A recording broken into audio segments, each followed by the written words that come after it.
Sudah siap terima pelajaran? Siap, Ibu. Bagus sekali. Coba semua senyum dulu kalau memang sudah siap terima pelajaran. Wah, cantik dan ganteng semuanya. Oke, kembali lagi bersama Ibu dalam pelajaran pendidikan agama Kristen saat ini. Oke, baik anak-anak sekalian, mari kita mengambil posisi yang baik sebelum kita memulai pelajaran kita. Mari kita berdoa. Bapa dalam kerajaan sorga, terima kasih Tuhan sudah menjaga dan membimbing kami semua anak-anak-Mu dari rumah kami masing-masing hingga kami boleh tiba di kelas ini dengan penuh sukacita dan segala selamat. Bapa yang baik, pada saat ini kami akan memulai pembelajaran kami pendidikan agama Kristen. Oleh sebab itu, mari Bapa memberkati setiap kami, memberkati hamba yang akan menyampaikan pembelajaran, begitu juga dengan anak-anak yang akan mendengarkan. Bapa dalam kerajaan sorga memberikan kami semua hikmat, akal budi, agar kami dapat mendengar pembelajaran hari ini dengan baik. Kegiatan pembelajaran kami dari awal, pertengahan hingga pada akhirnya kami serahkan ke dalam tangan pengasihan-Mu. Hanya di dalam nama Tuhan Yesus kami sudah berdoa. Amin. Oke anak-anak, jadi baik. Hari ini materi kita tentang wujud beriman. Wujud beriman. Nah, anak-anak sekalian, sebelum kita masuk pada materi, kita harus tahu dulu kompetensi dasar yang akan kita capai bersama-sama, yaitu bagaimana kita mewujudkan iman kita dalam kehidupan berpengharapan kita. Dan juga setelah kalian mempelajari tentang materi wujud beriman, kalian juga diharapkan mampu menjelaskan arti hidup beriman. Dan juga kalian harus mampu bagaimana cara menumbuh kembangkan iman agar dapat terus hidup dalam Yesus Kristus dan berbuah sesuai dengan apa yang diharapkan oleh Tuhan Yesus.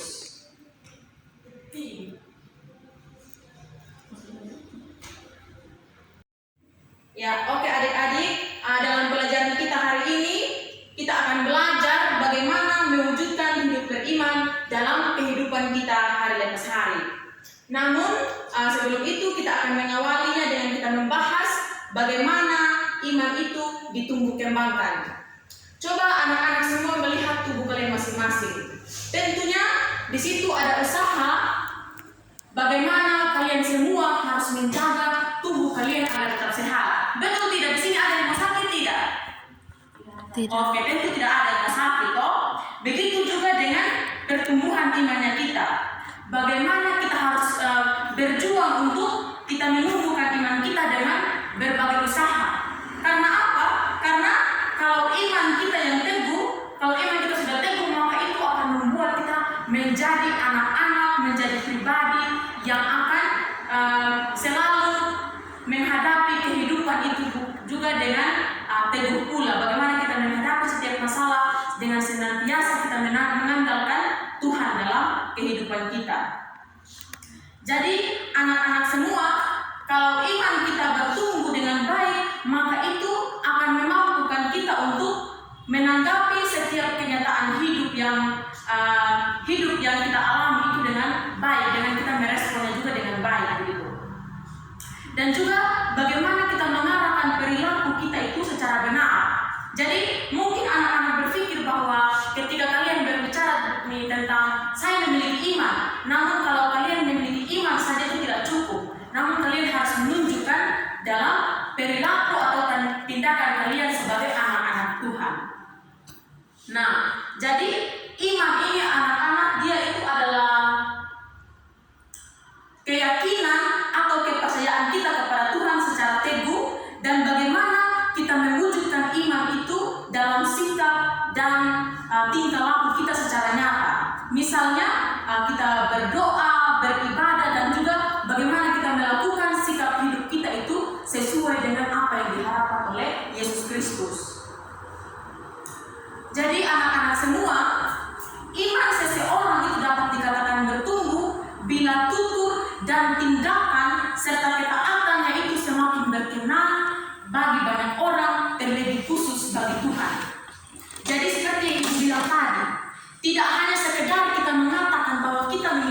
iman. Namun kalau tidak ada tindakan, tidak ada kelakuan kita yang menggambarkan bahwa iman kita sesuai dengan apa yang diharapkan oleh Tuhan, maka sama saja iman kita itu tidak bertumbuh, sama saja iman kita itu mati. Nah, jadi anak-anak sekalian, pengetahuan tentang agama, misalnya kita semua di sini agama Kristen, itu tidak akan membuat kita bahwa kita mengatakan bahwa kita sudah memiliki iman yang baik. Jadi ada banyak orang yang memiliki pengetahuan yang banyak tentang apa itu hidup beriman, tetapi imannya sendiri tidak pernah berkembang seperti itu. Jadi dia mengerti apa itu iman, namun imannya sama sekali dia tidak tunjuk nyata dalam kehidupan kita. Jadi iman yang dimiliki itu tidak bermakna sama sekali. Jadi misalnya contoh nyata yang sering kita lihat, banyak sekali orang yang memiliki cara berdoa atau kata-kata yang indah begitu. Mungkin dia hanya sekedar kalau dia memiliki kata-kata yang indah hanya untuk mencari perhatian begitu. Tapi kalau kita sebagai anak-anak Tuhan tidak memiliki ketulusan dalam kita menyampaikan apa yang diharapkan atau apa yang ingin kita sampaikan kepada Tuhan, maka sama saja berdoa kita itu sia-sia bagi anak-anak. Jadi jangan kita beranggapan bahwa ketika kita memiliki kata-kata yang indah ketika kita berdoa, kita ini beranggapan bahwa Tuhan akan menerima doa kita. Tapi kalau tidak ada ketulusan dari dalam hati kita, maka sama saja itu semua tidak berguna. Begitu juga dengan contoh lain. Mungkin kita semua di sini rajin ke gereja atau ke persekutuan yang lain. Jadi kita beranggapan bahwa ketika kita rajin ke gereja atau rajin beribadah, kita mengatakan bahwa iman kita itu bertumbuh. Nah, sama saja nih anak-anak sekalian, kalau kalian rajin ke gereja namun kalian juga tidak ada ketulusan. Nah, anak-anak semua, tidak banyak orang Kristen itu yang mempunyai banyak sekali pengetahuan tentang iman, namun tingkah lakunya tidak menggambarkan sama sekali bagaimana seseorang itu memiliki iman yang sesuai dengan kehendak Tuhan. Nah, jadi anak-anak semua, hal-hal seperti inilah yang menjadi perhatian kita bersama begitu, baik sebagai ibu maupun kalian semua yang ada di sini. Bagaimana kita mewujudkan betul-betul iman yang kita miliki itu dalam kehidupan kita sehari-hari, agar iman yang kita miliki ini dapat kita sanggup untuk kita mewujudkan dalam kehidupan kita. Jadi tidak hanya sekedar semboyan untuk orang Kristen. Nah, saat ini juga anak-anak kita akan mempelajari beberapa cara menumbuh kembangkan iman agar iman kita ini dapat terus bertumbuh dalam Yesus Kristus. Dan juga kalau sudah bertumbuh dalam Yesus Kristus, maka pastinya akan berbuah sesuai dengan apa yang diharapkan. Yang pertama itu doa. Ada tidak yang tahu apa itu doa? Tidak. Maria, pintar sekali, benar sekali. Doa itu adalah nafas orang percaya. Mengapa? Karena doa ini adalah bagaikan oksigen yang diperlukan oleh tubuh manusia. Jadi doa ini bisa kita gambarkan dengan nafas kehidupan kita begitu. Sama dengan ketika kita mendapatkan oksigen dari lingkungan kita, tentunya kita akan dapat hidup, akan dapat bertahan hidup. Begitu juga kalau kita begitu pula dengan kehidupan kita sebagai orang percaya. Kalau kita selalu berdoa kepada Tuhan, maka pastinya kita juga akan selalu disertai, akan selalu dibimbing dan dijaga oleh Tuhan Yesus begitu. Jadi kita mungkin pertanyakan lagi, Ibu, mengapa kita harus berdoa? Nah, kita berdoa karena pastinya kita semua orang Kristen atau orang yang percaya kepada Tuhan, kita membutuhkan hubungan yang terus-menerus dengan Tuhan, yaitu sumber kehidupan kita. Nah, di dalam doa ini anak-anak, kita dapat menyampaikan pengakuan akan kuasa Tuhan dan juga kemuliaannya serta kekudusan Tuhan, pergumulan kita sebagai orang beriman, dan juga di dalam doa kita bisa memohon pengampunan atas dosa-dosa yang kita lakukan, baik secara sadar maupun tidak sadar. Nah, anak-anak sekalian, lewat doa juga kita dapat menjalin hubungan yang baik dengan Tuhan bila sendiri dan juga pengakuan tentang ketuhanan Tuhan yang begitu maha kuasa. Jadi misalnya dalam pertemanan kita sebagai anak SMP pada saat ini, bagaimana mungkin kita dapat bergaul akrab dengan teman kita kalau kita belum saling mengaku atau belum kita memperkenalkan diri dengan teman kita? Tentu kan kita tidak akan lebih akrab untuk berteman.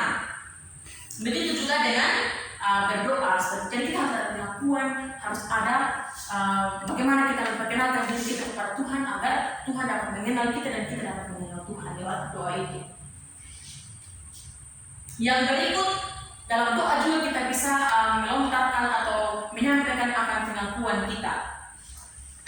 Jadi pengakuan ini dapat kita wujudkan dalam mensyukuri segala sesuatu yang telah Tuhan berikan kepada kita, baik itu sukacita, kesusahan kita ataupun yang kita alami itu yang tidak baik gitu. Nah, sebab melalui sukacita dan dukacita serta kesusahan yang kita alami, kita Nah, anak-anak, dalam doa juga kita dapat menyampaikan segala pergumulan yang kita rasakan dalam kehidupan kita. Kita dapat menyampaikan kecemasan kita, harapan kita, segala apapun yang kita butuhkan. Ketika kita minta dalam doa, maka pastinya Tuhan akan memberikannya kepada kita. Dan juga yang berikut, pengampunan. Dalam doa juga kita bisa memohon ampun kepada Tuhan. Karena kita adalah manusia yang berdosa. Dan juga tentunya tidak semua perbuatan yang kita lakukan dalam kehidupan kita itu sesuai dengan apa yang Tuhan kehendaki begitu. Jadi lewat doa inilah yang bisa kita lakukan sebagai orang percaya untuk kita memohon ampun kepada Tuhan. Dan juga anak-anak sekalian, seperti yang Ibu sudah bilang di awal tadi, ketika kalian berdoa, Tuhan tidak butuh bagaimana kalian harus melontarkan kata-kata yang indah, pokoknya kata-kata yang harus tidak ada sama sekali kekurangan begitu. Namun di sini Tuhan tidak membutuhkan itu. Tuhan tidak membutuhkan kata-kata kita yang harus bertele-tele, harus yang indah. Namun kalau kita sampaikan sama Tuhan doa-doa yang tulus dari hati, maka kita percaya bahwa apa yang kita sampaikan itu Tuhan akan jawab begitu. Nah, yang kedua, bagaimana wujud beriman? Yang kedua itu ada membaca firman Tuhan. Nah, jadi di mana kita dapat membaca firman Tuhan? Yaitu Alkitab. Nah, di dalam Alkitab ini banyak sekali hal-hal yang berisi di dalam Alkitab. Misalnya ada cerita, nubuat, mazmur dan nyanyian ucapan, pokoknya segala nasihat-nasihat itu lengkap di dalam Alkitab. Jadi semuanya itu disampaikan kepada kita semua yang ada di kelas ini maupun yang ada di luar sana, kepada seluruh manusia, untuk kita jadikan Alkitab ini sebagai pedoman dalam kehidupan kita hari demi hari. Jadi anak-anak semua, jika kita membaca Alkitab ini secara tekun dan teratur, serta ketika kita membaca, kita memohon bimbingan Roh Kudus dalam doa tadi, maka dari situ kita akan mengenal Allah dan juga kita mengetahui bahwa Allah benar-benar menyatu dengan sejarah manusia pada saat itu. Dan juga kita dapat mengenal bahwa Allah ini adalah Allah yang begitu maha kuasa, yang menciptakan seluruh jagat raya ini dan segala isinya. Dan juga kita dapat mengetahui lewat Alkitab ada begitu banyak cerita-cerita yang menceritakan tentang Allah itu maha pengampun. Ia adalah Allah yang telah memulihkan hubungan dengan kita semua manusia berdosa di sini. Tentu kan kita semua tidak ada pada saat itu toh. Jadi kita tidak tahu dari mana kita dapat mengetahui cerita Yesus ini tanpa kita membaca Alkitab, tanpa kita pergi rajin ke gereja dan kita mendengar hal-hal yang terjadi pada saat itu. Jadi anak-anak sekalian, membaca Alkitab adalah upaya kita untuk kita semakin mengenal siapa Allah kita, dan juga kita menggali apa yang Allah kehendaki dari kita semua begitu. Dan juga kita bisa mendapatkan bimbingan dan juga tuntunan dari Roh Kudus serta arahan-arahan apa yang boleh kita lakukan dan tidak boleh kita lakukan sebagai manusia yang sudah diciptakan oleh Allah. Nah, yang berikut ini anak-anak sekalian adalah beribadah. Nah, secara sederhana mungkin kita semua selama ini kita memahami bahwa ibadah itu hanya sekedar ritual atau yang kita lakukan dalam gereja atau di tempat ibadah atau dalam persekutuan di dalam gedung gereja begitu. Namun sesungguhnya anak-anak sekalian, ibadah ini mempunyai arti yang lebih luas lagi, yakni bagaimana pengabdian kita, pelayanan kita terhadap Tuhan dan sesama kita. Dan juga dapat kita lihat dalam Kamus Besar Bahasa Indonesia, ibadah ini berarti perbuatan untuk menyatakan bakti kepada Allah yang didasari ketaatan dan kita mengerjakan perintahnya serta kita menjauhi apapun yang dilarang oleh Yesus Kristus. Lewat dalam Alkitab tadi kita dapat mengetahui larangan-larangan yang dilarang oleh Tuhan Yesus. Dan juga kita dapat melihat dalam bahasa Yunani, ibadah juga disebut dengan liturgia yang mempunyai arti pengabdian. Nah, jadi kata itu dia berkaitan dengan pelayanan yang mencakup pengertian di luar tempat ibadah. Nah, ini berarti bahwa ibadah itu adalah seluruh aktivitas beriman kita. Jadi, jangan kita hanya sekedar memahami bahwa ibadah ini ketika kita berada di dalam gereja saja. Jadi, ibadah ini ketika kita melakukan hal-hal yang sesuai dengan kehendak Tuhan. Nah, misalnya contoh-contoh kecil yang kita tampilkan di sini, bagaimana kita menolong orang sakit, kita membantu bapak mama kita, kita membantu teman-teman kita, dan juga bagaimana kita membantu orang-orang yang membutuhkan pertolongan Tuhan, pertolongan kita. Dan juga anak-anak sekalian, ibadah ini berarti bagaimana kita bekerja atau beraktivitas dalam bidang apapun sepanjang hal itu dilakukan sebagai tanggapan kita sebagai manusia untuk merespon akan panggilan Allah menjadi pelaksana mandat untuk kita mengusahakan dan memelihara seluruh ciptaan Tuhan. Nah, misalnya contoh kita sebagai murid-murid saat ini. Jadi ketika kita belajar dengan sungguh-sungguh, kita belajar dengan hati, kita belajar dengan penuh tekun, maka itu juga maka bisa dikatakan bahwa kita juga sedang beribadah. Karena apa? Karena kita mensyukuri juga bahwa Tuhan itu sudah memberikan kita kesempatan untuk kita dapat menambahkan ilmu pada saat ini.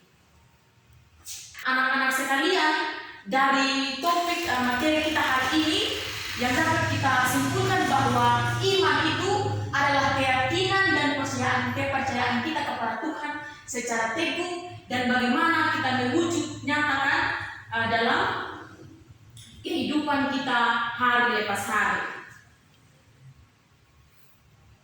Nah, jadi anak-anak seperti yang Ibu sudah jelaskan tadi bahwa iman kita dikatakan bertumbuh jika kepercayaan kita kepada Tuhan ditunjukkan lewat tindakan nyata kita. Jadi tidak hanya sekedar kita tahu bahwa manusia yang percaya kepada Yesus itu memiliki iman, namun yang terpenting adalah bagaimana iman yang kita miliki itu diwujud nyatakan dalam tindakan kita hari lepas hari. Misalnya seperti berdoa, membaca firman Tuhan, kita beribadah, dan juga kita melakukan tindakan-tindakan yang melakukan tindakan-tindakan yang sesuai dengan kehendak Tuhan. Dan juga perilaku kita yang mencerminkan bahwa kita sebagai anak-anak yang memiliki iman, yang tidak hanya menjadi lambang, iman ini tidak hanya sekedar menjadi lambang orang percaya saja. Nah, anak-anak sekalian, demikian materi kita hari ini. Semoga apa yang Ibu sudah sampaikan dari awal tadi dapat berguna bagi kita semua sebagai anak-anak sekolah. Oke. Jadi baik anak-anak sekalian, sebelum kita pulang, mari terlebih dahulu kita mohon perlindungan Tuhan lewat doa. Kita berdoa. Allah yang baik, terima kasih karena Tuhan sudah menjaga, membimbing kami semua anak-anak pada saat ini dalam kami mendengarkan setiap pelajaran yang sudah disampaikan. Bapa dalam kerajaan sorga, mari Tuhan memampukan setiap anak-anak-Mu untuk dapat mewujud nyatakan iman mereka dalam kehidupan hari lepas hari. Bapa yang baik, pada saat ini juga kami semua yang berada dalam kelas ini akan kembali ke rumah kami masing-masing. Mari Tuhan menjaga membimbing kami agar kami boleh tiba di tempat kami masing-masing dengan penuh sukacita dan segala selamat. Ya Tuhan ya Allah kami, ini doa harapan kami, di dalam nama Tuhan Yesus kami berdoa. Amin. Kalian, demikian pembelajaran kita hari ini. Sampai bertemu minggu depan. Oke, selamat pagi. Ada omong ya? Oke, dah semua. Ibu. Terima kasih sudah menonton video saya. Mohon maaf jikalau ada kata-kata dalam pengucapan saya yang salah dalam materi yang saya sampaikan. Jangan lupa like, comment, share, and subscribe. Tuhan Yesus memberkati. Bye-bye.